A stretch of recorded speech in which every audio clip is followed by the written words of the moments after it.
My name is Toby. I'm a teacher and I have a confession to make. What? I have lied to my students. It was wrong. I was wrong. And I'm sorry. But you know what? Your teachers have lied to you too, okay? We all lie. Everyone is a liar. So don't criticize me. Jeez. But yes, your English teacher lies to you. And that's a terrible thing. So now, let's make things right. Will.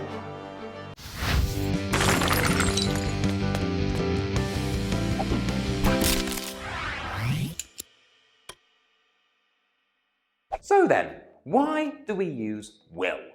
Well, Toby, will is the future. This is a lie. Yeah, let me explain. So let's look at some examples of will and try and spot some different uses. I'm sure you'll understand that there is nothing we could have done to prevent this. Will you give me a hand, please? This bag is heavy. His flight will have just taken off, so don't bother trying to call him. I don't want to talk about this now. I'll see you tomorrow. He'll always try to start an argument when it comes to politics, so don't mention it tonight, please. Pause the video here and try to understand the different functions of will. In the first sentence, will is making a prediction about the present. In the second, it refers to someone's willingness or volition to do something. In the third sentence, will is making a prediction about the past. In the fourth sentence, it's referring to the future. And in the fifth sentence, will is talking about something that is always true. So this means that we can use will for predictions and volition or willingness and, yes, the future and for permanent situations. Yes, I know, this is terrible news, but don't worry, we will look at these in more detail. Let's go! Oh my God, should I call Johnny or not? I just don't know. No. But why not? Bruce, I'm sure he'll be missing me loads. No, Monica, he won't be. He's not interested yet. He dumped you years ago. Shut up, Bruce. He is missing me and he is interested, okay? What do you know? He'll be missing me loads. This is the future continuous, but this is a bad way to see it because Monica is not talking about the future here. Instead, Monica is speculating about the present. Monica thinks that right now, Johnny is missing her loads. Also, notice how at the end of the conversation, Monica switches from the future continuous at the beginning to the present continuous at the end. This is to make the prediction more concrete. Monica starts with the future continuous to make a prediction about the present. He will be missing me loads. But then, as her desperation increases, she wants to be more certain. And so she finishes with the present continuous. He is missing me loads. Yeah, Monica is desperate. Oh my God, shut up, Toby. I am not desperate. If anyone is desperate, it's you. You're desperate for donations because you're poor. Ugh. And this is true! Hugo Trevino, I love you. Thank you so much for donating to the channel because it's donations like yours that help me continue doing what I am doing. So thank you. Thanks a lot. If you feel like I've helped you prepare for any of your Cambridge exams or to improve your English, then please do consider donating yourselves. The links will be in the comments section and the description. Thanks! Now, we don't only use will to make predictions about the present. We can also use will to make predictions about the past. And we do this in the same way that we make a past modal of deduction. Will plus have plus the past participle. Monica, you're doing it! Close your fat, ugly mouth, you pig. It's ringing. Oh, he didn't answer. Monica, he'll have seen it was you and ignored it. No, he won't have, you idiot. He'll have been busy, like thinking about me or buying me presents or something. So here, he will have seen it was you and ignored it is the same as he must have seen it was you and ignored it. Perhaps with will, there is a little bit more certainty, but that's a very, very subtle difference. So, we can use will to speculate about the future, yeah, but also the present and the past. If Monica says, I know, I'll call Johnny again now. is she talking about the future? Well, she says now, but yeah, she's kind of talking about the future. However, the emphasis is on Monica's willingness to do something in the present. Oh my God, my phone is ringing. Where is it? Who has my phone? Oh my God. I'll get it. Relax, yeah? Hello? Bruce, no. Bruce is doing the same thing here. So we are using will to talk about an unpremeditated decision made in the present. You weren't planning on making this decision. Instead, in this very moment, you have decided to do this thing.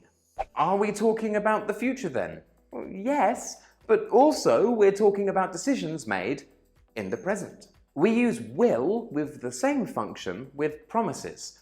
I promise I will study harder is us expressing our willingness in this very moment to study harder. Whew, Monica, that was mad.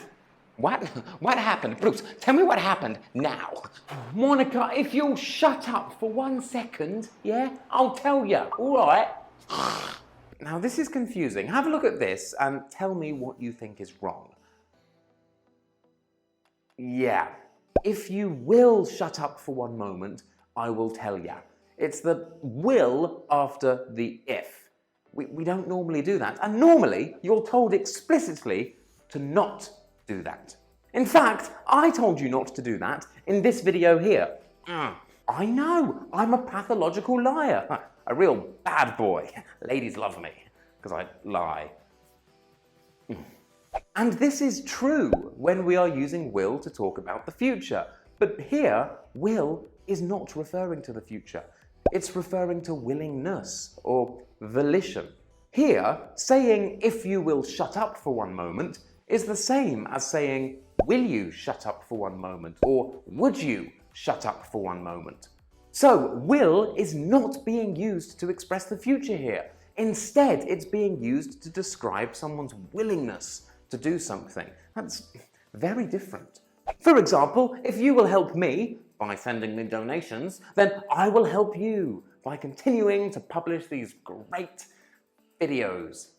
We cannot use will with if when we are using will to make predictions about the future. If you will study harder, you will pass the exam. No, that's a mistake, so please don't do that. No. And yes, we can use will to talk about the future. And this can be a predicted future or a real future. So? Monica, I don't think he'll call back. What? Why not? Bruce, what did he say? Oh, he said nothing, Monica. It wasn't Johnny on the phone. It was the internet people. Oh, for God's sake, Bruce, give my phone back, you idiot. Here, Bruce is making a prediction. And he could have used going to with the same effect. Now, will can be a prediction based on belief, while going to can be a prediction based on evidence. But in situations like this, there's really not a difference. I don't think he's going to call back. I don't think he'll call back. Both are fine. On the other hand, if we're talking about the weather, for example, and we're making a prediction based on evidence, then we use going to. Oh, look, Mummy, the sky is grey. It is going to rain. However, we could also say, Mummy, remember to bring your umbrella. It'll be raining tomorrow. In these two examples, can you think of why the speaker has chosen to use going to or the future continuous? Think about it and then let me know your thoughts in the comments and I'll try and help you, because that's the kind of guy that I am, a pathological liar. Maybe I should call him again. What, Monica, what exactly would that achieve? I don't know, like, Johnny will often become distant if he feels like I'm not giving him enough attention. Oh, I see. Well, Monica, that explains him not getting in touch for 2 years then. Oh my God, Bruce, yeah, you are so right. Here we are talking about a permanent characteristic of Johnny. However, the focus is more on Johnny himself than the verb become. This sounds a bit confusing, so let's have a deeper look. Oh my God, he's still not answering. Well, Monica, he might hate you. No, silly. It's because it's a Thursday. It's because it's a what? It's a Thursday. Johnny is so busy on Thursdays. Yeah? Yeah, well, he'll get up at about 8 a.m. and then he'll have breakfast and then he'll have a shower. So hot. And then he'll go to work and then he'll have lunch and oh my God, he is just so rushed off his feet on Thursdays. So, it's a normal day. No, Bruce, it's a Thursday. Alright then, so try tomorrow. Bruce, tomorrow is a Friday. Like, he'll get up at about 8 o'clock, and then he'll have breakfast, and then he'll have a shower, and then... Okay, shut up. Now, all of this might seem kind of strange, but remember that we can use would for past habits and routines. I talk about that in this video here. When I was young, I'd wake up at 8 o'clock, then I'd have breakfast, and I'd go to school with my friends on the bus, and then I'd have my lessons. We're doing the same here, except now would is in the present form, will, and we're describing a present routine. This sounds kind of mystical, almost like a fairy tale, like an idealization of Johnny's life. Just remember, though, that we can use will to talk about present routines, not only the future. So, what have we learned today? We've learned that a word, will, that we thought was really simple, easy and fun is actually complicated, difficult and terrible. Brilliant! If you liked this video, don't forget to smash that like button, subscribe if you haven't already, leave a comment down below. My name is Toby and this was Smash English.